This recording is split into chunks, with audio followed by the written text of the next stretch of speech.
LaCroix. LaCroix sparkling water delivers refreshment, flavor, and sparkle with an innocent twist of 0 calories, 0 sweeteners, and 0 sodium. And you know that I love all of that. Hang on one sec. There are 27 LaCroix. I'm sorry. I'm so excited. There are 27 LaCroix flavors. The newest additions to the family are Limoncello and Pastique. LaCroix sparkling waters, they're gluten-free, they're vegan, kosher, and non-GMO, Whole30 approved, and environmentally friendly. LaCroix cans are sustainable and recyclable, and they're the first on the market to be produced without BPA liner. So enjoy LaCroix sparkling water, a healthier alternative for you and your lifestyle. Check them out. You could follow them at LaCroix, or you can visit their website to figure out where you could buy LaCroix at www.lacroix.com. This is Adulting Like a Mother Father. Thanks for tuning in to learn more. We applaud ya. Now sit back, relax. So baby, keep it pushing while we have a couple laughs and maybe get a little mushy. But don't forget to take a deep breath. Adulting can be hard sometimes. Just take the next step. Pick the right foot up and put it in front of the left. You do this over and over and you'll be ahead of the rest. Now let me introduce you to the star of the show, Daniella Monet. I bet you probably heard her say, Chicago, Chicago. Well, now she's all grown up and got a little baby boy. His name is Gio. Dang, what a bundle of joy. We're a tribe of 3, but we're building a community, so come along. It's time for some adulting.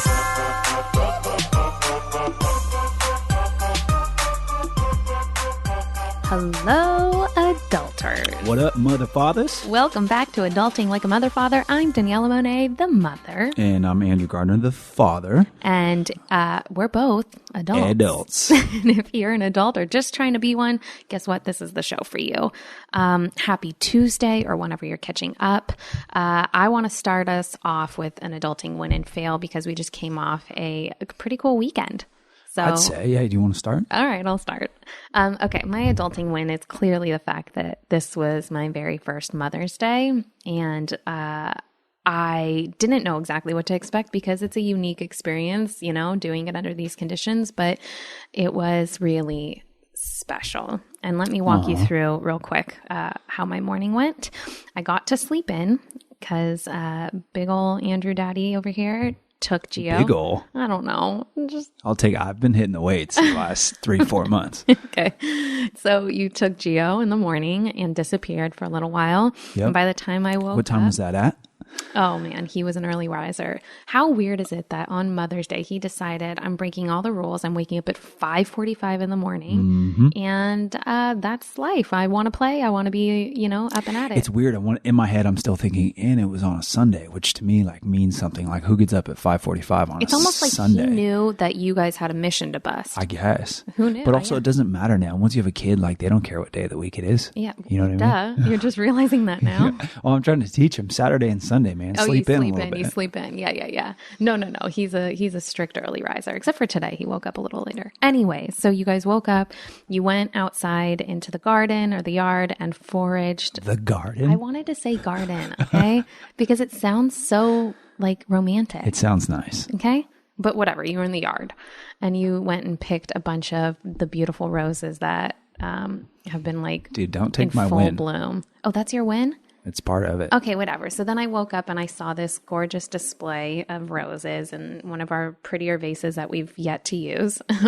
And you had a card, which let me tell you guys, we're not adults in this region. We have greeting cards for the pure reason that one of my mom friends in my Mommy and Me group owns a greeting card company and sent us like a bundle of them just as they were like sort of closing for COVID times, and you use the I just can't card. Dude, it's resourceful is the word that comes to mind. And it makes me laugh because then I open the card. It says, I just can't on the top. And then inside it says, believe that you are some, I don't even know exactly what it says, but it was just like really cute the way that you swung it or spun it.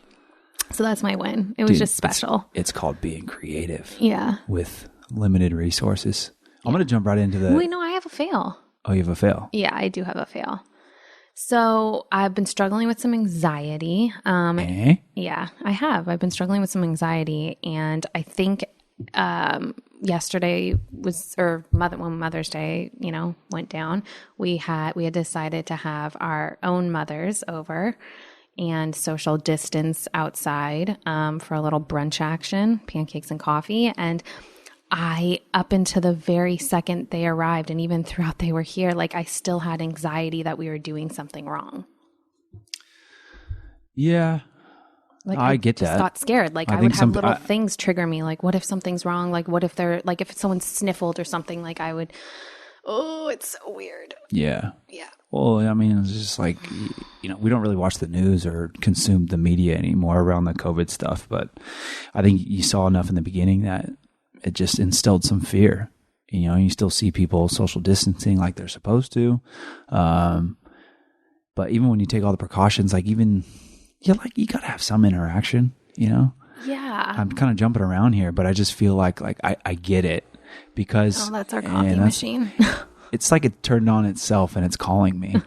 Yeah. Anyways, what I'm saying is I get it. Like we've been doing it long enough at this point where like the social distance and quarantining is kind of like become normal in a sense. Yeah. And like now the interaction at whatever level that is feels weird.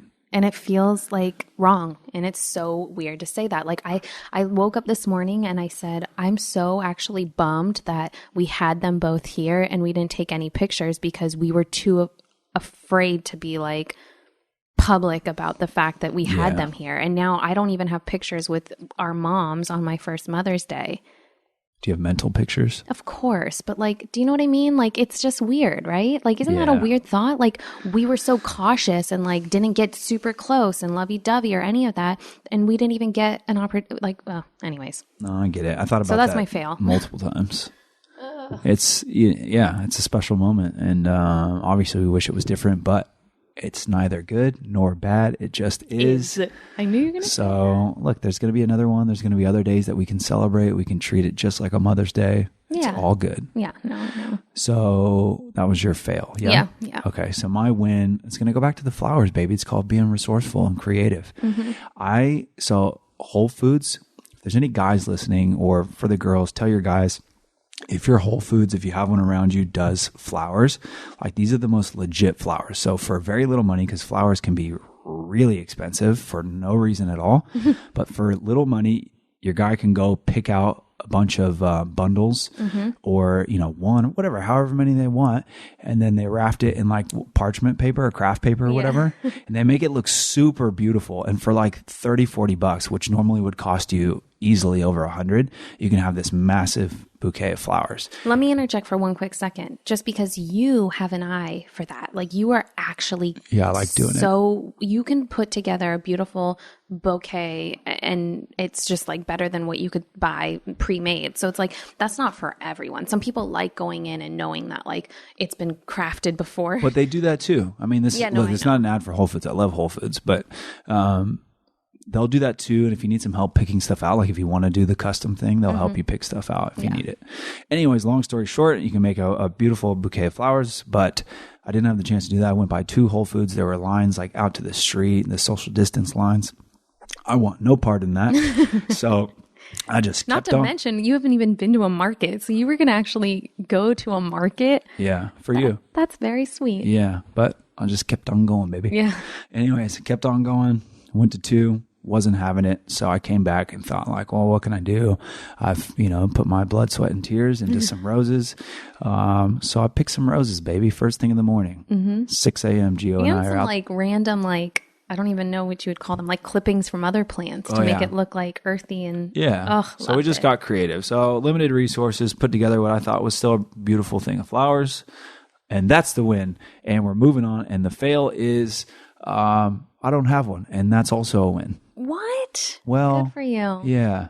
We'll just call it that. Okay. Moving on. Okay, cool. So that's honestly, I'm going to say this right now because it's just on the top of mind. It's like a flower arrangement that you picked and like did yourself. That's all I needed. But what I needed more was what came with it. A hug and a kiss. Yep. Brought that love, baby. So special. And the card, needed right? That. And the card is just sweet and I'll keep it forever. In my opinion, I don't care what anybody gets me. Like if you have a card and like I can tell that like you took some time to put some thought and like write something out, write your feelings out or whatever. And like, it's typically stuff like you wouldn't say out loud. Yeah. You know what I mean? I don't care what you got me as a gift, if any gift at all, but like a card like that means way more than the flowers or a gift or whatever. I'm really glad that we're both on the same page with that, because neither one of us ever have to feel pressure to buy each other anything. And we're just not like, we're not great gift givers. We're not great gift givers, and we're not big on things. No. But I will say this. But we like experiences. I'm going to toot my own horn here Go ahead. for 1 second. I'm not a good gift giver. I think I said this before. I hate giving gifts on the days that you're supposed to give gifts. A lot of times, like, call it whatever you want. I think these are made up holidays. No. Okay. They're not made up. You don't like being told what to do. No, but also, like, I don't want to go get in line to do something that everyone else is doing. Expected. Or like, you don't like expected. Yeah, I don't have to make a reservation at a restaurant. Like, I'm not into that. I would rather do it when it's unexpected and way more special. You know what I mean? I always like surprising. I don't like to do something when somebody knows that it's coming, because that's no fun. I agree. I don't even think I knew that I loved that until I got with someone like you and realized how much more special it is when you just randomly come home with like something little for me, or you say something or do something that's special. But it's a balance though, because sometimes I don't deliver on a day that like everyone's supposed to deliver. That is. But in my head, I feel like I make up for it on other random days. You know what I mean? Sure. So if it's not your style, obviously it's not going to work for you. And then I gotta be better at delivering on the days I'm supposed to. But yada, yada. Yeah. Moving on. Oh my gosh. I don't even want to go down that rabbit hole. I think that you do things fine. And Appreciate I think that I need to be, and I think I am the right partner for an exchange like that, because. Yeah, you're pretty chill. But also I care a lot about like how you receive it and what you think. And so. Did I receive it I'll well? ask multiple times, like, yesterday, did you have a good Mother's Day? You like, did say that. Did you like the flowers? You know what I mean? Like, and that's probably just insecurity on my part, or thinking like, oh, I didn't do enough. But like, I just want to make sure that even whatever I did made you happy. Aww. You know? Well, that alone is special. Yeah. Well, like, I'm simple. Special. I just love, like I said, as much as I loved that we spent it with our moms, right? When we went for our little social distancing walk at the end of the night, I said to you, I would have been just as happy, if not more, waking up to the flowers, the card, coffee and pancakes with you and G, and that's it. Because what I've realized about myself is that I am an introvert through and through. You really think that? Through and through. When I'm not an introvert, and this is going to sound weird, but when I'm not an introvert is when I'm being paid Filmed. To be an extrovert. When the camera's on, you're not an introvert. Yeah, like in my work world, I can easily be very on, but also who knows, because I feel like I haven't been on a set in a long time, and I think I would be a lot more careful about how I spend my energy today than I was when I was younger, and I cared so much about being like personable and happy-go-lucky, and I think now I would just be more chill, and like my priorities are different, you know. I'm not going to spend too much energy if I don't necessarily have to. I'll do my job. Yeah, I think part of that just comes from maturity too. Maybe, yeah. You know? Yeah. More Adulting Like a Mother Father when we come back. You guys, I am so excited to have Go Macro as a friend of the pod. So they are a mother-daughter owned and based in a rural community. Go Macro's mission is to spread awareness for a balanced plant-based lifestyle with products that have a positive effect on the world. They're made with crunchy roasted peanuts and Go Macro's very own melt-in-your-mouth peanut butter chips. Their peanut butter macro bars not only taste delicious, but help support farm animal advocacy too, which, you know, really tugs on my heartstrings. And throughout the month of May, 10% of the net proceeds from Go Macro's peanut butter macro bar will be donated to Farm Sanctuary. I've personally been there myself. It is a magical place run by magical people. Please support Go Macro with this mission. As one of the nation's largest animal sanctuaries, Farm Sanctuary has rescued thousands of animals and has cared for them at its sanctuaries in New York and California. Farm Sanctuary remains committed to ending cruelty to farm animals by promoting compassionate vegan living through their rescue, education, and advocacy efforts. Join Go Macro in supporting the amazing organization by going to gomacro.com and using promo code ADULTING for 30% off plus free shipping. Thank you guys. Please help. And now back to Adulting Like a Mother Father. I think in general, when you're younger, you typically like, and I still fall in this all the time, like you just want to please. Like you want everybody to like you. You want attention. You want to do the best job possible. And sometimes that means like doing way more than you need to. Mm-hmm. You know what I mean? Just call it extra. Yeah. But as you get a little older and mature, I think it starts fading away a bit. So you got like, it's not really important to do that stuff. Yeah. And I think you can still do your job and you can be hardworking and be respectful and responsible, but you don't have to be turned on all the time, especially, you know, as an adult. Like, I think I can read through that sometimes now, and I see people around me, you know, not necessarily recently because I haven't really seen anyone around me, but you can read through like someone who's just putting it on all the time. And I sometimes just want to be like, you can chill. Yep. Chilling's good. Yeah. I like to chill. It is so good. So do you have any adulting is? I know we did this last week and it was kind of fun to like just rapid fire off some adulting is. Adulting is doing the dishes first thing on a Monday morning to start the week off right, so that the kitchen's clean and your mind is clean and organized, and then you can just be off and running. I appreciated that you did that, by the way. It was nice to have all of them clean and the kitchen sink clean. So adulting is for me, oh goodness, what is adulting is? I just feel like when you make me a coffee, I'm like, that's some adult stuff. Thank you for making me a coffee. It is at the level of quality too. You know what I mean? And you made milk this morning. You made homemade cashew milk this morning. That's an adulting move. This is all before 8 a.m. Okay. That's big. Yeah. We are. Which is actually kind of late as of recently. It's because he slept in today. Yeah.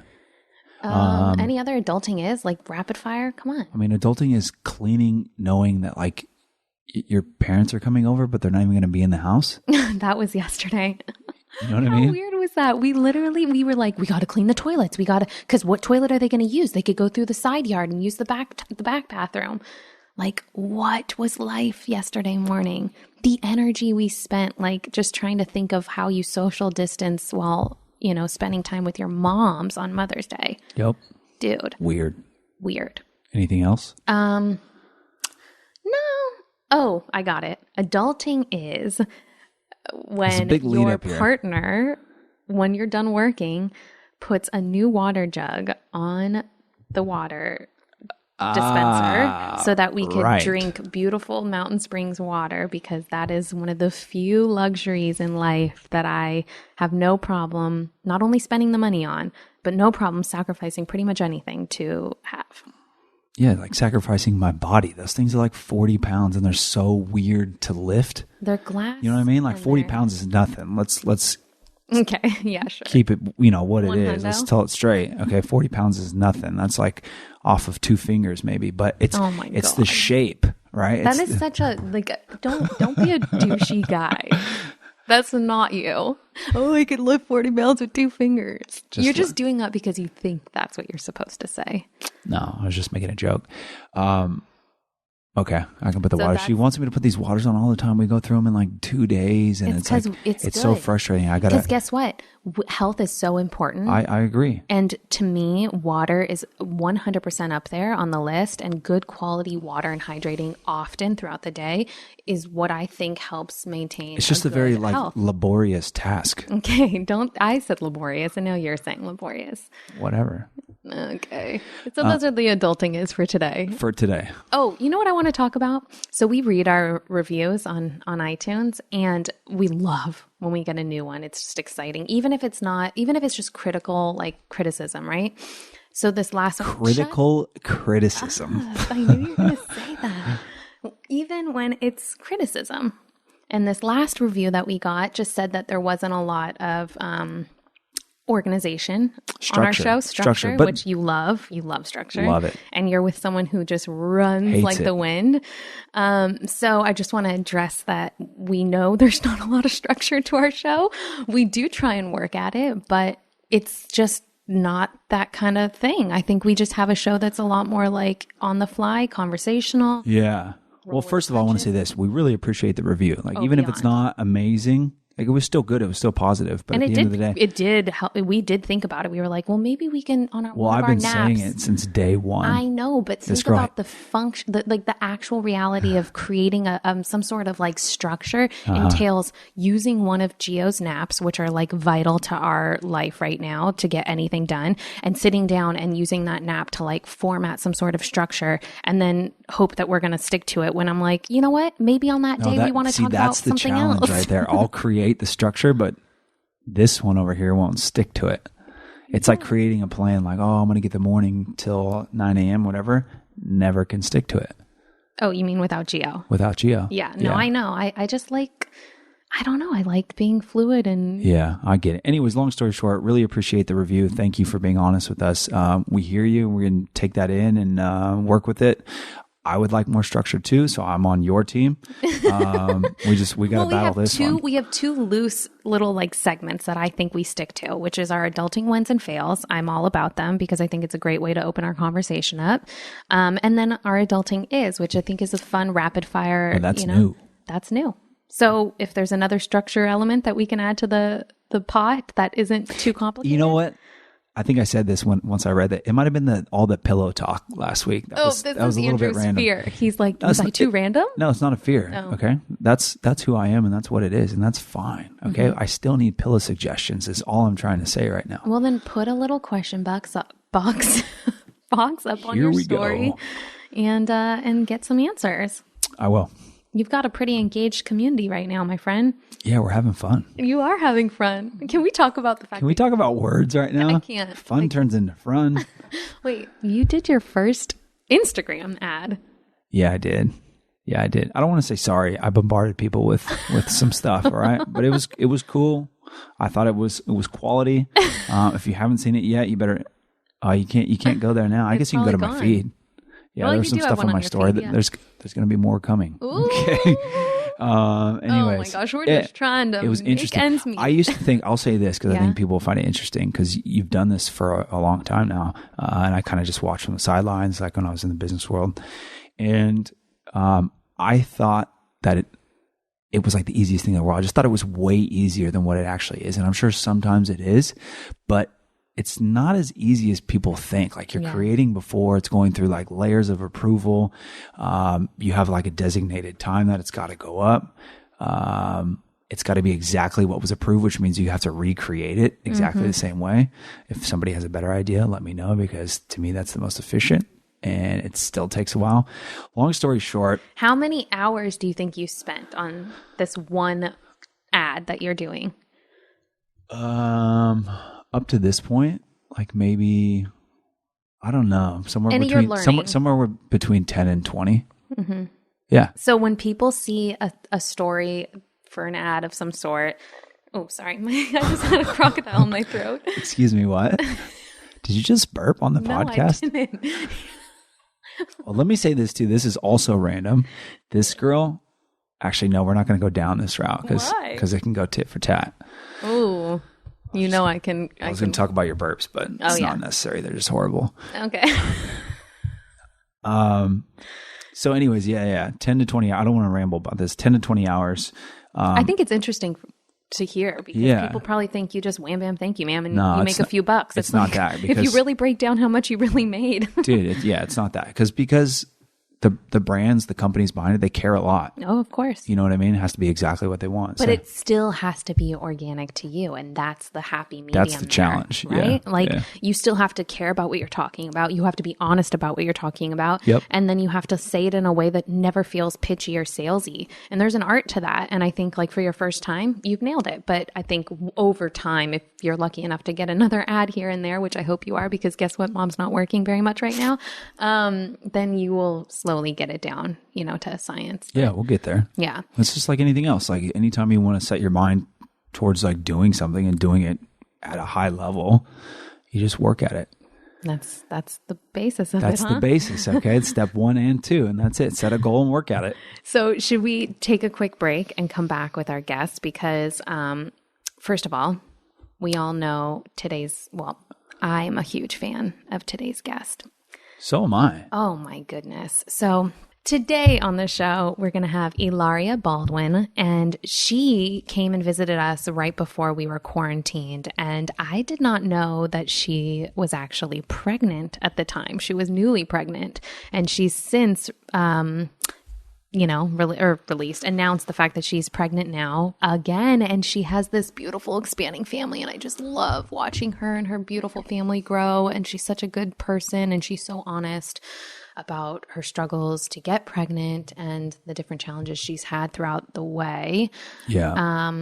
I really appreciated that part. She was so open and raw about her journey. And if you don't know Hilaria, obviously she has a really interesting life. Like the story of meeting Alec and their life together now, like it's pretty cool. It's very unique for sure. I didn't know what to expect with her because we didn't know her at all beforehand, but like I think we both kind of fell in love with the person that she is. She's super kind. She was super honest with us, very loving and nurturing. Yep. And I think we just had an amazing conversation about our lives, kind of blended them together. And then we talked about her journey, which I was like all in for. Yeah. Let's come back with Hilaria Baldwin. So this is an episode that we pre-recorded before quarantine, but it's just so sweet. So we'll be right back.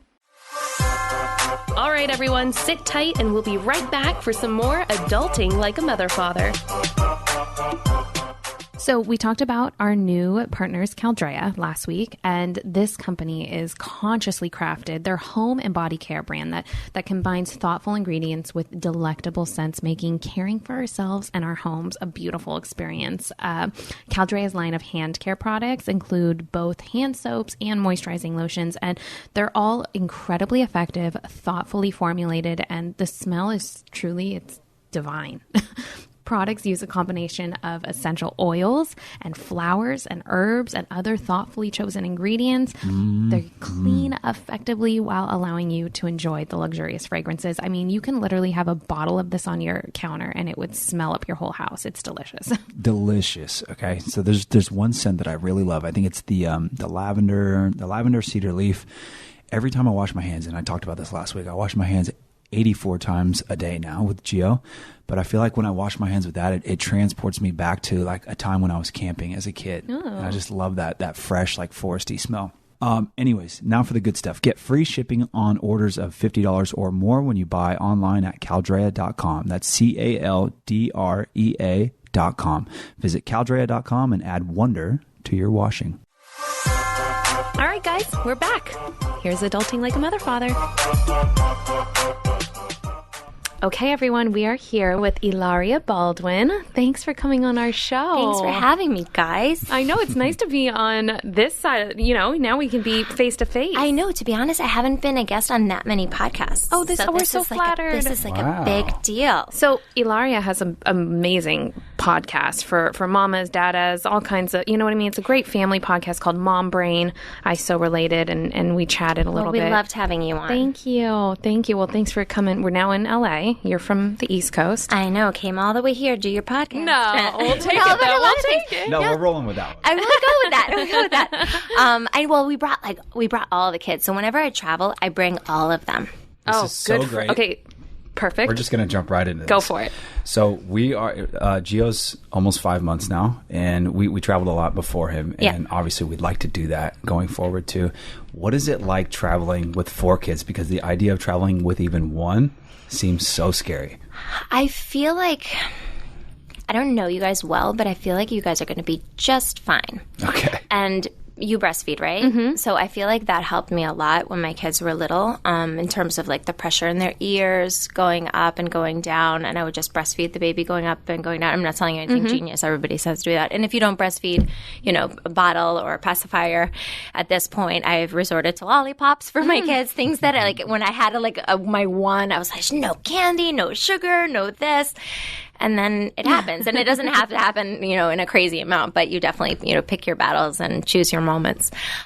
So, I mean, I feel like you just do. And my kids are pretty good. They're, we were the kids that would get on the plane and everybody looks at you and like, oh God. And then we would get off the plane and people would come up to us like, they're so well behaved. This is the moments where, again, the things I said I would never do, where like with the iPad, my kids don't watch a lot of screens. I grew up with no TV. I still to this day do not know how to turn one on. Oh my goodness, good for you. Well, I don't know if good for me because sometimes it's a little embarrassing. Wait, but you're an actress. No, I'm not. Wait, why did we read that you're an actress? Sometimes people tell me that and I'm like, I don't know. So funny. There must be something on the internet. Have you acted at all? I mean, I've done like little spots and stuff like that, but no, I'm definitely not an actress. Definitely not. Oh, how funny. No. But you have definitely performed. I have performed. No, Okay. I'm a yoga teacher. No, we do know that, yeah. And I am a kind of person where when people ask me what I do, and I'm like, I don't even know You're a where jack to of all begin. trades, I am yeah. a jack of all trades. I'm a mom. I'm a yoga teacher. They like to call me a health and wellness expert, although I feel like that sounds kind of pompous. So I feel kind of awkward with it. Obviously I do my work on my Instagram, which I also don't like to use that word either because that also sounds pompous too. The influencer word? That word. Yeah, it's But I like it. do work on Instagram. I do work on Instagram. I kind of do that. It's one of those things where I'm like, don't even worry about it. Yeah. It's fine. You're just showing your real life and like it's somehow it's on a platform. You know what it is? I used to teach all the time. I opened up a bunch of studios in New York and I would teach all the time. And then the more kids that I had to kind of morph my life into wanting to be a mom who's really there for them. And I'm very, very lucky and privileged that, we have a life where I can do that.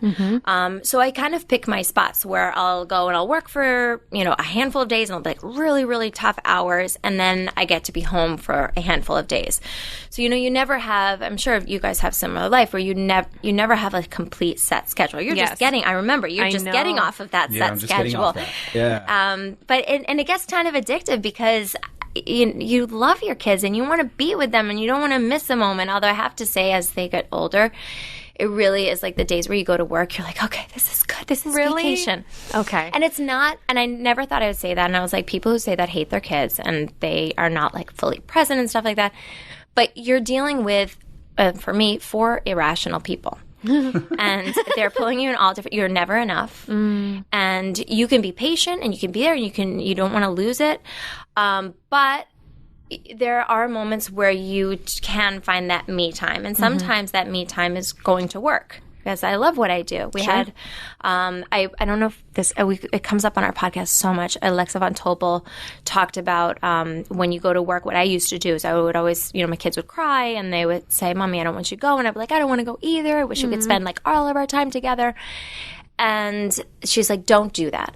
Because you're teaching your kid that work is bad. And you're teaching them that you are suffering all the time when you're apart, when you really want them to, spread their wings and fly and enjoy life. I know. It was like such a simple thing and so genius. So what I do now, what she said to do, and it works so well, is I say, you know what, Mommy gets to go to work and I'm so excited because I get to do all this stuff and I talk to all these cool people and learn all this cool stuff. And then I'm going to come home and I'm going to tell you all about it. And you're going to go to school or playgroup or whatever your activities are. And you're going to do all this stuff, and you're going to come back, and you're going to tell me about it. And I have to say that my kids, before were going through that phase of like, what'd you do at school? And they're like, nothing. I'm like, nothing? You did nothing at school? And now they like have stuff to tell me because like our plan is, kids love plans. Our plan is we're going to go, we're going to experience, then we're going to come back and be like, oh, this is what we did today. And it's super fun. So, I mean, getting back to like our original thing, I feel like I feel like it's okay to have your like little me time. Don't you need it though? You do need it. Although, I mean, one of the biggest things that comes up on our podcast and just me with my girlfriends is the mom or dad guilt. Yeah. It's very real. It's very real. I mean, I wanted to go work out today and I took like 45 minutes to go work out and my kids are like literally like pressing their face on the hotel window like Mommy. And you feel bad, but then I like actually like waited a minute and I saw that and all of a sudden like turned around and they're like coloring at the table and I'm like, all right, they're fine. And it's good to have that separation and allow everybody to grow and then come back together. Yeah. I couldn't agree more. I think at what point well, with your first, let's say, just because I know the first child is always so different, right? Did you feel like you could step away for a while and take care of yourself? This took me many children. I probably didn't start to, I mean, I always, because my job is fitness, I always took care of that part of myself. Oh, good. Because it's my job. It's just become habitual, right? It becomes habitual. I find that I'm not my best self if I don't. I'm a very namaste relaxed person, but like inside, I'm like, I just want to move my body. I mean, I started dancing when I was 2. So I've had my whole life has been about fitness and moving and stuff like that, and it feels really good. With my first one, I brought my daughter to every single work thing that I did. Okay. At that point, I was working a lot in extra TV, and I literally would bring her to shoots all the time, just like you have with your son here. I mean, you just want to bring him with you everywhere, because then we're going to talk for X amount of time, and then you get to go and be with him again, you know. And so then she started talking a lot. And my daughter started talking at 5 months old. Oh my gosh. Yeah, and it was weird. Wait, like words. putting words together? Separate words. And then after, probably by like 8 months, she was putting words together. Wow. Yeah, she was an early talker, which I would always be like, oh, look at my daughter. I taught her so many things. And then you think it's like you, and then you realize that it's a lot of just them. Do you remember the first word? Mama, of course. All of them said mama first. And by the way, this is like a horrible thing. But I said, everybody told me that they say dada first. And I'm like, that's not fair. Well, here's what I do. I call myself dada or daddy, and then call her dada or daddy. Yes. As Well, okay. So this is my this is what I did. I banned dada from the house. Okay. No one was allowed. My mother was visiting one time, and she's like, "Oh, you're dada." I was like, "Don't say that word. Not until she says mama." But then I felt really bad because she didn't say dada till like 8 or 10 months, and she was like already saying like pato, which is duck, and like no and si, and like my kids are bilingual. I was going to say that's so cool. No, but it was one of those things where I was like, oh, look at Alec, and I'm like, I'm sorry, I'm so sorry. Oh my gosh, that's great. Okay.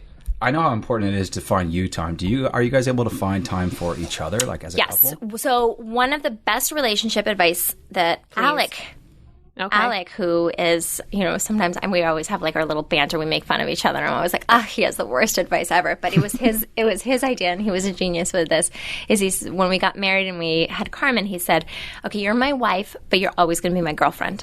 Oh, that's cool. And we really keep that. We're best friends. We are polar opposites in every single possible way, but we spend like as much time together as possible. Like even I'm leaving now, and he's going off to work as well because we are here working. Yeah. And he's like, I don't like that we're not going to be together all day. And then like tonight he's going to go and screen a movie that's like way too violent for me. And so I'm like, I'm going to go with my friends, and we're going to have dinner and have some me time after the kids are sleeping. And he's like, I don't like that you're not going to be sitting at the movie with me. And I'm like, well, if it was like, another movie. If it was like Rainbow Bright, I would be totally fine with that, but it's not. Oh, wow. That's great. So you figure it out. Like, he has, I mean, I get that because we're sort of similar in that regard. We're very opposite. And very. Yeah, very opposite. We're learning that more and more the longer we've been together, and we're going on almost 9 years. Wow. We just completed 9 years. Really? Too. Congrats. The other day. That's I feel like, I don't know about you, but do you feel like, and everyone goes through different stages at different times, but I feel like we're coming into our new phase of our relationship. Well, you are because you just had a kid. I mean, totally. that is just a game changer. That happened for you too. Yeah, except we had a kid when we were together for like a year. Okay. So it went really fast. Early year, and I got pregnant. Maybe it was 2 years. More Adulting Like a Mother Father when we come back. So as parents, we want to encourage our children to pursue their dreams and provide opportunities that give them the best chance to succeed. It's exactly what my parents did for me so that I could pursue acting at a young age, and really helped sort of launch, I guess, my career and also my education at the same time. So sometimes that just means optimizing, a child's routine, making it more flexible, more dynamic, so they have more time to focus on the things they love. That's why there's Laurel Springs. Laurel Springs makes it flexible to get your education in while, pursuing whatever your interests are. And I think it's something that I would consider doing for Gio, depending on, what his needs are. Yeah, 100%. I mean, every child is going to be different. Every family situation is different. And I think that's where Laurel Springs really shines with their program. They recognize that every child is unique and has their own personal interests, special talents, and learning styles. And so with that, their flexible learning program offers challenging and diverse elective courses for all kinds of kids and all kinds of learning styles. The best part about Laurel Springs, the two best parts, is they're accredited. They provide online private school for students in kindergarten through 12th grade. Their transcripts are recognized by colleges and universities worldwide. So you can give them this amazing program, and then they can go off and extend or further their education even more afterwards. Yeah, no, it's great. So register your child at laurelsprings.com/adulting today and receive a waived registration fee. That's laurelsprings.com/adulting for your waived registration fee. Just go to laurelsprings.com/adulting. And now back to Adulting Like a Mother Father. But yeah, no, we went really fast. Yeah. He asked me to move in with him 3 months after we met. Mm-hmm. So you guys met through fitness, right? No, everybody thinks that. No. Okay, we met let's at a set the restaurant. record Okay, so straight. Alec Baldwin doesn't do yoga. Okay, Just he does that not is the do record. yoga. Does not do yoga. Has did some yoga with me while he was courting me, and then was like, "Ha, gotcha. Yeah, no more yoga." No, we met at a restaurant. I had found the second location to my yoga studio, and I never went out because I worked 7 days a week. I usually worked from the weekdays. I'd work from 5 a.m. until 10:30 p.m. Oh, I mean, my I was like, goodness. and I worked 365 days out of the year. So my friends were like, "You're gonna go out, and we're gonna get you a glass of wine." And it was really warm in New York, and it was February 18th. And I wanted to sit outside, and we were there, and we're drinking a little too much. Not too much, but like for me, I don't drink that much. So like Sure. 1-2 glasses of wine, I'm like, woo.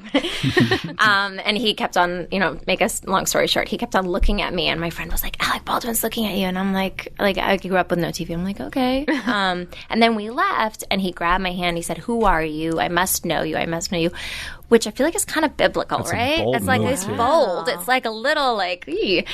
And to be honest, I wasn't. He wanted my phone number. I said no, Good. because I don't give my phone number to strangers. Yeah, that's what your mama taught you. Exactly. And so he gave me his phone number. And then I didn't call him, and my friend called him. And they're like, "You promised you." Like, I was dating like the same kind of guy over and over and over again, and it was kind of like no forward momentum. And like I was working, so it's kind of focused on that. I wasn't really worried about it. But my friend said, "Hey, you promised that you would try everything because you don't know what you want." And I think a lot of times we're like, "Well, this is my like, what do you say? Your My type. style, my type, my type. This is my type." And I obviously didn't know what my type was because I was dating the wrong type. And so she's like, "If you don't know, you got to try it. Just go out to dinner with him." And he called me back after my friend called him and said, and asked me to go out. And he said, "Do you want to go out in a group setting or just the two of us?" And I said, "I will take the group setting, safety." Okay. And I shared a cab home with one of the women that was at the dinner. And she proceeded to tell me that, like, I would never hear from him again. I didn't even know it was a date. I'm like, what Interesting. is going on right now? Like, I'm here. Everybody's there. And, like, everybody's a lot older than me. Alec and I are 26 years different. Some of the people were even They were all more than his that. friends, correct? They were his friends. okay, So got give or take his years. So no one around your age. No You're one. sitting at this table. I'm sitting at this table. Is he next to you or across from you? Or He is was like right next to me. Okay, good. And then I'm just don't even know what to do. And he's like, "Do you want a glass of wine?" I'm like, "Yes, please." And I'm like, and then he's like, I was like, "Are you going to have a glass of wine?" And he's like, "No, I don't drink." And I was like, "Oh shit." And then I let my two friends dress me. And they like dressed me in all this leather. Oh my gosh. Which like I typically, I am a very weird mix of being, I became a vegetarian when I was 5. I was vegan for most of my life, and I've kind of, and I do have things that are leather, but I don't like just do it all. Yeah. But they were like, "This is what you wear," and it was like it wasn't my clothes either. They just like dressed me in it. I looked so ridiculous. And then he tells me, he's like, I ordered vegetarian. He's like, "Oh, I'm a vegetarian too." And I was like, "Oh," and he's like, "I work a lot with PETA." And then I think about my clothes. I'm like, oh my god. But then my whole thing is like, I don't know if this is a date. Right. Like, is it a date, or does he want like a yoga teacher, or Yeah, does you have no does he idea. just like want, like, there's so many friends, you have lots of friends, do you want me to just like be another friend? So I left and I like didn't know why, but then this woman was very drunk and she like talked all about how he like is just wanted to show you off and like this whole thing. And then I felt kind of bad. I was like, wow, like I don't even know what I would want this to be, but like that doesn't feel good that somebody would just want me to be there and doing. So I did what I should do, which I texted him. I said, "Thank you for dinner," because I was of the type where we always split dinner. Okay. And he paid for dinner, and I felt like that was like a really big deal. And he texted me back. He said, "What do you think about dating somebody who's 26 years older than you?" And I was like, "Oh Wow. God, oh God." That's forward. He doesn't waste very time. forward. It doesn't waste time. So, and then it just went fast. He spent 6 weeks. We just talked, and we spent lots of time together. He didn't kiss me. Wow. For 6 We weeks. shook hands. And I was like, "This is really weird." And then eventually, Did he was like, hug you? No, we shook hands. Wow. I know. So traditional, but also quite respectful. Very respectful. So like when you would greet and when you would leave each other, Shake hands. just a firm I love handshake? it. Friend handshake. Was it firm? It was like, yeah, it was like, "Hello, how are you?" But then he'd be like, "I'm going to marry you. And we're going to have kids together," and stuff like that. And I was like, I usually think about like, do I want to leave my toothbrush at this guy's house or not? Like, this is like a lot. Because you were how old when you met then? I was 27. Yeah. I was 27. Sure, you're still very much dating, figuring out who you're supposed to be. Yeah, of course. And anyway, like eventually it just got to be like too much. I was like, "Alec, look, if you're going to have these like really strong conversations with me, you have to like kiss me first because maybe I don't like it." Okay.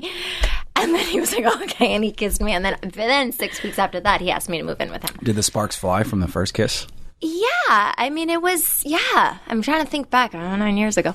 I mean, it was, I think the benefit of talking so much is we really got to know each other. And I think being with somebody who was so much older, he was very cautious that he didn't want to throw himself into something. Yeah. And whereas I was in my 20s, I'll throw myself into almost anything at that point, right? I was like, "I'll try this. This is okay." Yeah, it's different. It's Super different. But he was very clear. He was like, "I need to know that you want to have kids," and that was interesting for me because I always like had my mind like, sure, I'll have kids one day, but like, I don't know, I'm 27. Did you have the studios and all that at that point? That was what I was doing. okay. I was You just had two teaching at that all point. the time. Yeah, I was just teaching all the time at that point. And so yeah, and also then I would go up, and he lived on the Upper West Side, and like I'd spend the night at his house, and then like, you know, I'd get up at like 4 o'clock in the morning to go and teach, and he'd be like, "What do you do?" And that was interesting as well, you know, being with somebody who earned so much more than I did.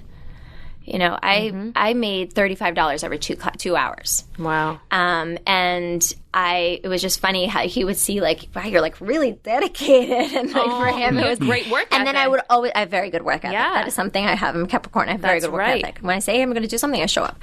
I would always put my credit card down. I didn't even have a credit card. I had a debit card because I didn't believe, which was not great. Guys, don't do that. Develop credit. But I had this. Can whole we bring thing you of, back like, for like a finance episode? Yes, I will do. Well, that's all I know. Other than that, I don't know.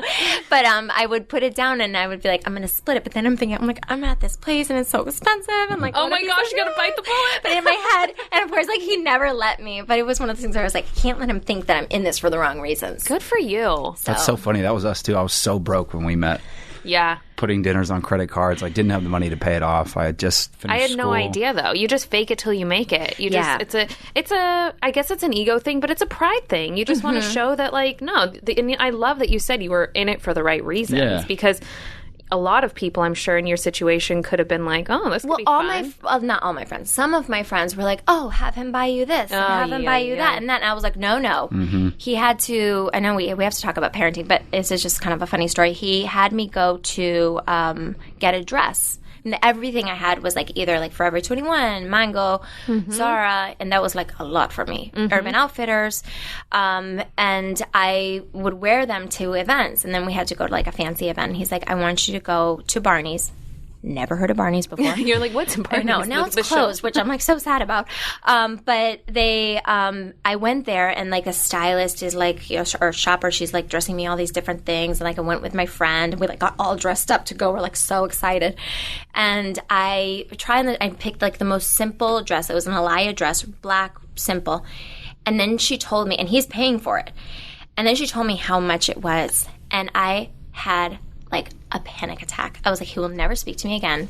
This is like what does a dress like that run? I'm curious because I've heard of it in Clueless. It was like between $3,000 and $4,000. What? Yeah. No. Wow. No. Yeah, It was that's what she said. crazy. And I'm thinking, Clueless, I'm like, she goes, "This isn't a liar." yeah, no. And she told me I picked the most inexpensive dress. Oh my god. I know. Isn't it crazy? And it was one of those things that just made me so stressed out. I started crying in Barney's. This personal shopper was like, "Oh, I'm not going to make a lot of money off of this one." Because, they want you like buy this and that and the next thing. And I just like, he's not going to talk to me again. This is not the kind of person I am. So anyway, I had this, they like forced me to like agree to it. And then I was supposed to get shoes in a bag. And I was like, nope. No shoes, no bag, don't feel comfortable with this. So do you wear like Forever 21 shoes?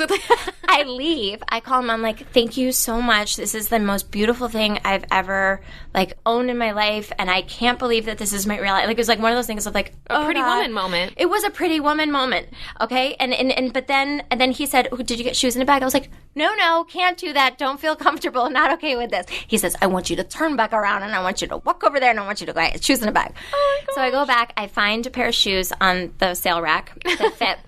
And it was the most inexpensive pair of shoes that I could find that were like $600, which I was like, why? Can't you guys have something for like $50? Come on. And then I like drew the line at the handbag and I borrowed a handbag from a friend. I love you. I just like couldn't do that. So, Yeah. I love you. Now, let me ask you, now that you've been together 9 years and now you have a family, a lifestyle together, like, is it easier for you to like, it's easier, right? It gets easier. It took a really, well, you come almost desensitized, right? Or maybe I don't not. want to say desensitized. I think that you always want to be conscientious of money. I mean, especially once you have kids, you kind of think, teaching them. Well, teaching them, and then also just for yourself. You think like, what I'm spending now, they may not have for the future. And do I really need this? Do I really want? I mean, I've been lucky to work with amazing designers now that will lend me dresses, so I'm not having to buy thousands of dollars of dresses. And I know, see how that works. And I love them. Right now, I'm working with Badgley Mishka, and I love Mark and James so much. They're like, it's like family. That's special. And so, yeah, no, it's really special. It makes it like a much more wholesome experience, because if I had to go every single time, I'd be like, I can't handle this. And you don't wear their dresses.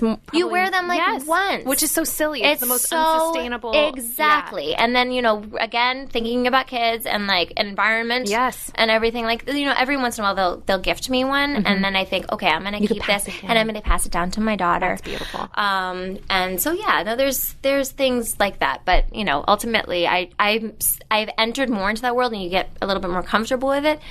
But I still am, like when I get him a gift for Christmas, I use my own money. We have like our money, our family money, and we're never like thinking about that. But I'm like, I have like my little like gifting like stash. I'm like, I do not want this to be like a present. That's so cool. Well, then it's more of a surprise too. He doesn't see it. The accountant or whoever handles doesn't see it. And you take drives him crazy. He's like, why do you always do that? Like, I love that.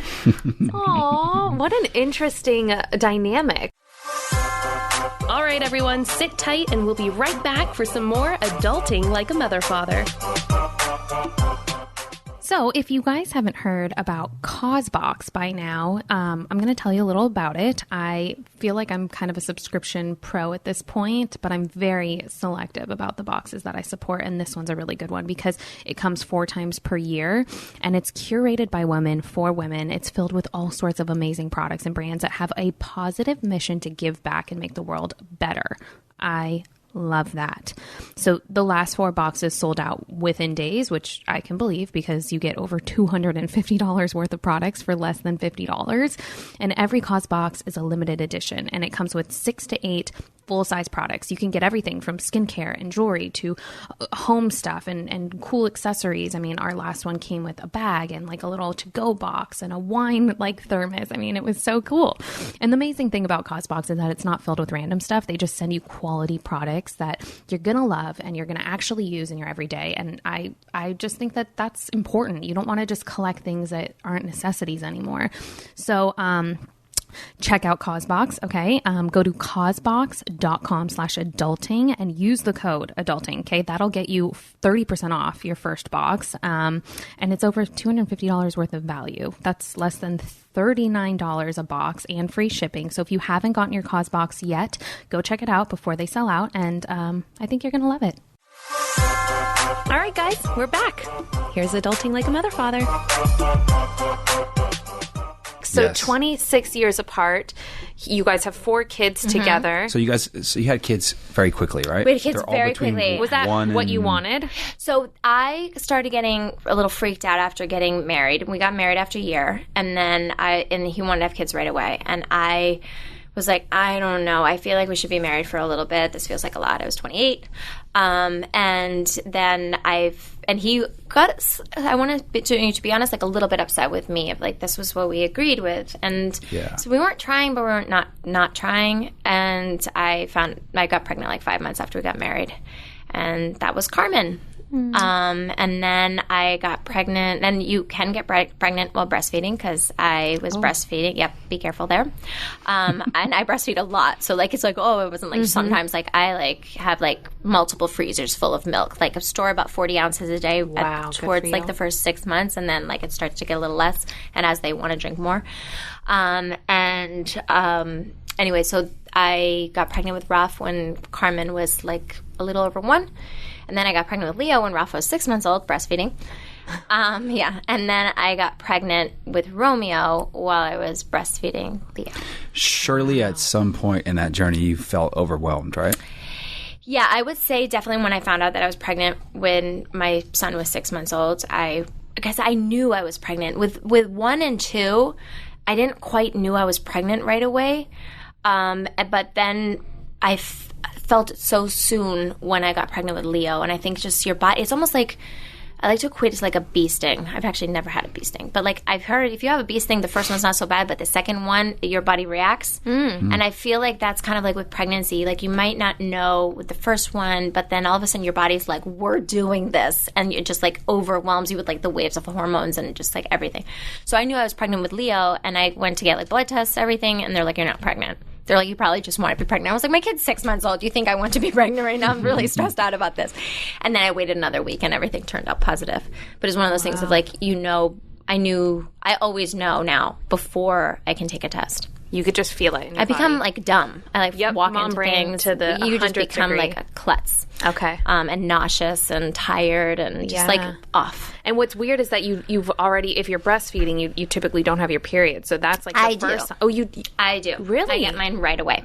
Wow. So you are I just get ready to all go. about that cycle. Wow. That's interesting. Yeah, I still haven't gotten mine yet. It's more typical not to get it. That's what I've heard. But and then with my last one, it was a little bit different. It like took a little, and then it was not as regular. But with my first 3, it was very regular. Okay, interesting. Where did the miscarriages happen then? So I had Carmen, Rafa, Leo, Romeo. I actually had 2. Do you know what a chemical pregnancy is? Yes. So I had chemical pregnancy is basically when the sperm and egg connect, but they don't connect to the uterine lining. It's really common. Most people don't know that they have them, except I know I'm pregnant right away, and the numbers don't go up very high, and it's basically usually something wrong, and it's almost like you get your period a couple days late. So they're super, super common, and people just don't know. They just think my period's a couple days late. So I had one actually before we got married, and then I had one in between Leo and Romeo, and that was the last time that I had my period before I got pregnant with Romeo. So those were the chemical pregnancies. I don't kind of add that to my miscarriage list. And then I had then I had a miscarriage with in last spring. And it was one of these where I had felt like I had never had a miscarriage before, and they say 1 in 5 babies or 1 in 5 pregnancies ends in miscarriage. So it felt like, okay, well, I'm the perfect statistic. The heartbeat was never right, was never good from the beginning. And I think my body tends to hold on to pregnancies really strong. So I feel like if my body didn't do that, it probably would have released it, but it didn't. And then, and I decided as I was having the miscarriage to come out and talk about it, because I just get so frustrated with how secretive life can be, and then how, the nature of my life where people are constantly wanting to know what's going on. And I feel like it's just better sometimes to say it. And then also I feel like it's something that's not spoken about enough. It's so common. And it helped me through that, even though I could kind of wrap my mind around it. It helped me through that. Then I got pregnant again, I don't want to say maybe like late August or something like that. And then I had a miscarriage of 4 months. Oh, wow. And that was really emotionally tough. So, I at the same time, that pregnancy never felt right. The heartbeat was fine. I was bleeding during my first trimester. I never bleed. I had a clot inside the placenta, and I didn't feel her move a lot. And I would say that to my doctors, and they would say, you really can't feel a baby move yet. And I'm like, I do. Okay. First of all, like after my first one, I started feeling my babies move around 9-10 weeks. Not like all the time, but you feel almost like a little fish or a little, like people like to say a butterfly. For me, it feels like a fish. But like just like a little like tapping every once in a while. And I just didn't feel her move that much. So I went to sonogram, just a normal like 16-week sonogram, and she had died a few days before. Oh my goodness. That was tough. Oh, I'm so sorry. I can't even imagine. Yeah. And what I did is I went home and I decided that I couldn't handle one more person congratulating me and being excited about it. So I just told everybody right away. Good for you. How'd you do that? I took a video to show Alec how, because it was hard, because I try not to cry on my kids, because I think that they should see their parents be emotional, but I try not to like traumatize them, because they're not okay if mommy is not okay or daddy's not okay. Sure. But I was obviously extraordinarily upset. And it was interesting because my daughter, who's like a mini mommy, she's very nurturing. She fights with her brothers and like definitely pokes at them and does that. But she also has this very like nurturing personality. She was in bed with me and she was hugging me. And I didn't really tell her what had happened. But I said, I knew you were so excited about your sister because she's got 3 brothers. And she has an older sister, Ireland, but she really wants a little sister. But I know you were really excited, and she's not going to come right now. That maybe... Sorry. I'm okay. I'll breathe it out. Maybe she'll come in the future, but she's not going to come right now. And she was like, Mommy, I'm so sorry. So I took a video of her saying these things to send to Alec, because I just had to tell people right away. Some people would be like, oh, why don't you wait until... Thank you. Why don't you wait until he comes home, and like when you're that sad, you can't wait. Yeah, sure. I mean, like, great. If I was a more perfect mother, maybe I would wait. But like, it was like, this is just the way that it's going to be. And then I just decided to post that because I didn't have the energy, and it was kind of a weird thing in hindsight to like post myself crying and talking to my daughter. But at the same time, like, I didn't have the ability to curate something that other people were going to be like, oh, well, this is what you should have done. There's no right or wrong way. And you can't. It's nothing for me had been more painful than that moment. Of course. So you just like, I don't care. Yeah, I don't care. Of course. This is the information, and I don't care. There you go. And then I cried so much that I don't cry that much. I could not open my eyes the next morning, and I couldn't believe that the body made so many tears. But I just continued to talk about it. And I started going to therapy, and I talked a lot about my husband. I had to get surgery the next day. I just sleep with her inside of me one night, and that was horrible. And it's interesting because it will always, I think, be sad and will always be painful. But for me, the more that I process it, the more that I talk about it, the more real it is. And when you have something that's real, when you really make it, you're not dissociating from it, you're not removing yourself from it, that's when you can start to heal. And I'm at the point now where, it's part of my life, it's part of my journey, and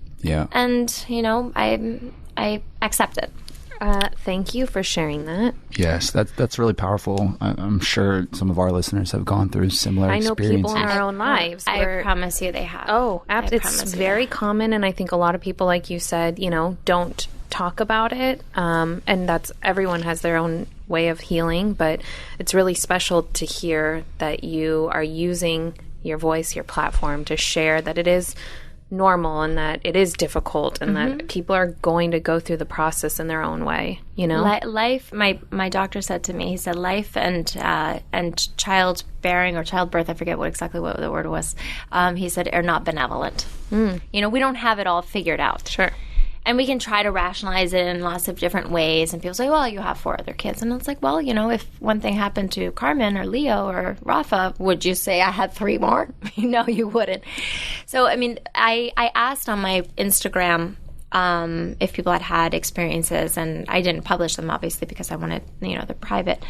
But I got, I don't know how many thousands and thousands and thousands and thousands of responses and just people telling their stories and the reasons why. I was ashamed. I didn't want to burden people. I didn't want to be a attention seeker. Yeah. I didn't want people to think I was barren. All these things. And you're like, barren? Oh, This is my 2020. gosh. I We're know. saying barren? So it's, I feel like it is something that needs to be talked about more and more if people want to be. If that's not the way that you want to process things, you don't have to do it that way, but it should be an option. Yep. Wow. So I hate to leave it there, but we want to say thank you. That's really powerful. So thank you for sharing that. What I'd like to do I've really enjoyed this conversation. Maybe we can pick it up for part 2 at some point. I know we talked about such heavy things. Yeah. No, but you know what? Let me tell you, parenting is not all rainbows and sunshines. There's a lot, right, to it. So we would love to chat more with you. And thank you again for making the effort to come and sit with us. Thank you guys for having me. I didn't talk about mom brain. We did talk about mom brain. Don't worry. We'll make sure that everyone... We will plug it. I was like, Cal will kill me. Oh, no. Mom brain is, I already said on my Instagram story, it's one of my favorites. And I think just parents in general just need an outlet to hear other people talk and vent. So we appreciate you doing what you do. Thank you. Thank you guys for having me. Thank you. More Adulting Like a Mother Father when we come back. Hello, adulters. Our friends at Geico wanted to share a really special message. That's right. And it goes a little something like this. Though we're apart these days, we're sharing more. And Geico would just like to say thanks. Thanks for sharing your savage dance moves. Thanks for sharing your DIY haircut fails. Thanks for sharing your inner lip sync star. Now it's Geico's turn to share too, with the Geico Give Back. A 15% credit on car and motorcycle policies for current and new customers. And because Geico's committed for the long haul, the 15% credit lasts your full policy term. Visit geico.com/giveback for info and eligibility. Learn more about Geico's 15% credit on car and motorcycle policies at geico.com/giveback. All right, guys, we're back. Here's Adulting Like a Mother Father. And we're back. So I want to touch on a few things, okay, that are weighing on me pretty heavy right now. Speaking with Hilaria and hearing that conversation back just really helps bring this message home for me that I felt, like on Mother's Day as well. I honestly understand how lucky I am to be a mom and how it's a journey for some people to be lucky enough to conceive or, even adopt. If you want to be a mom, it's really like kind of a miracle in a lot of ways. Like a lot of things have to align for it to even happen. And she has a beautiful large family, and just hearing her have her own struggles, like just makes me remember like, gosh, I feel so lucky that it went the way it went for us. And I understand the people out there that are struggling to become moms. Like, I just want to like give them big hugs and just say it's all going to be okay. And, sorry for that to be deep and heavy, but like, it's true. Yeah, it's very true. I mean, we've seen it with close friends around us who've struggled for years to get pregnant. And what's really interesting about it is it's not something you think about until you have to think about it. Yep. You know what I mean? Like when you're young, you just kind of think that that's the general path of life. Is like you'll get to a certain point where you have somebody and you have kids or whatever, you get pregnant easily. Like you don't even think about how the process works. But for many reasons, some people just have a really hard time having that happen for them. That and, let's say you're lucky enough to get pregnant, you're still not completely out of the clear. Like for some, like you spend a lot of nights and days throughout your journey thinking, oh my gosh, I just hope this baby's healthy and happy and safe and comes to us healthy and happy and safe. And it's like crazy to like, I feel like that is a real coming of an adult sort of mentality, is to think about the details and like to really care about just things that, like you said, you never really think about as a kid. I thought I was going to have 6 kids. I didn't think about how challenging it could be to get pregnant, have the baby, then grow the children. And like, I just was like, this is what it is. Yep. And now it's real. Yeah. And I think that, it's hard because we didn't have that experience, but I try to put myself in other people's shoes and empathize. Like, I think the toughest part would just be the mental journey of thinking like, here I am at a point in my life where This is, I don't want anything more than this. But I'm struggling to get that. But it's something that you almost feel like as a human just should come naturally. I know. You know what I mean? To think about like, it may not even be a possibility for you, or you're really going to have to work at it. In many situations, like you can go the route through IVF and it's really expensive. Oh yeah. You know what I mean? Even adoption is equally as expensive. I just think like that part is wild. And I have so much respect and admiration for people who go through that. And a lot of times they do it quietly. Yep. Because of, I don't know whether it's fears of what people might think of them, or insecurity, whatever. Or what about just like the realness of like feeling the actual feelings and emotions throughout the way, and like not wanting to feel like they're real. Because if you admit it out loud, then you get the sympathy, and sometimes you just want to be able to like be in it. Yeah. I think that's your course of action.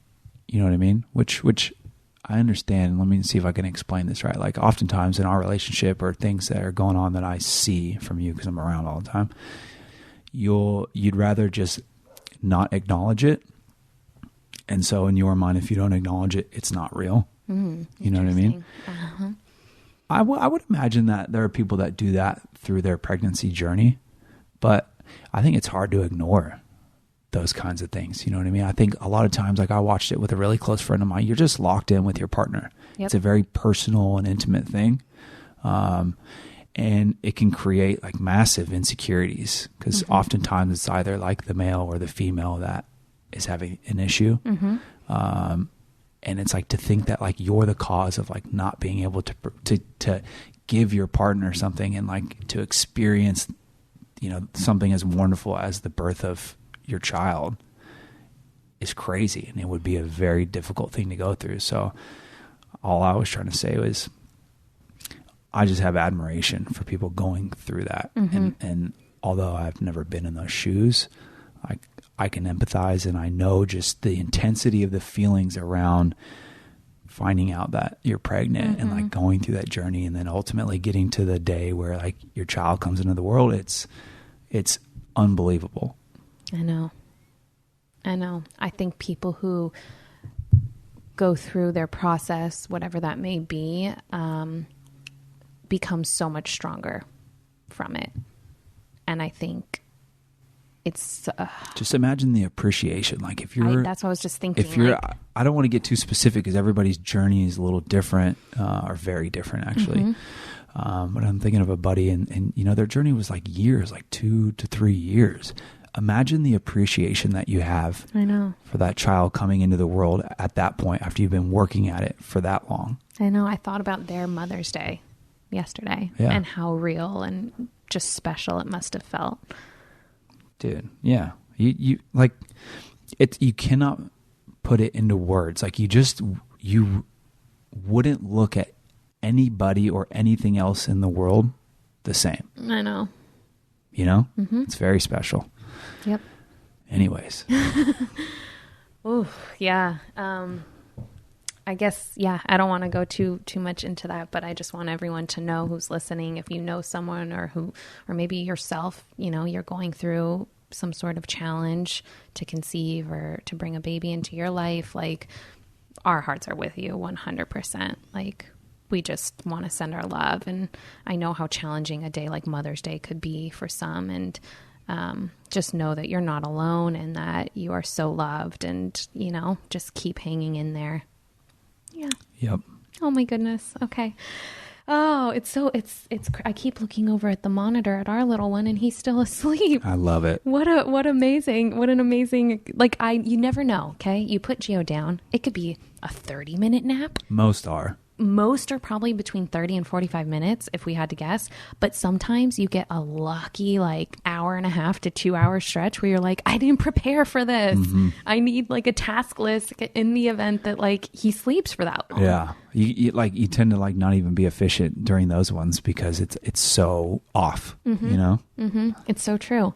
How do you feel? I feel good. Yeah. I know I said it so many times leading in, but like I really enjoyed the conversation with Hilaria. Yeah. I don't know if it made the episode or not, but I feel like there was so much more to talk about. Oh, and beyond. I can't wait to talk to her now that she's pregnant again. I mean, I literally told her, we've been talking over DM, and she's, first of all, another mom in my Rolodex now that I like turn to and just feel like just a lot of respect for.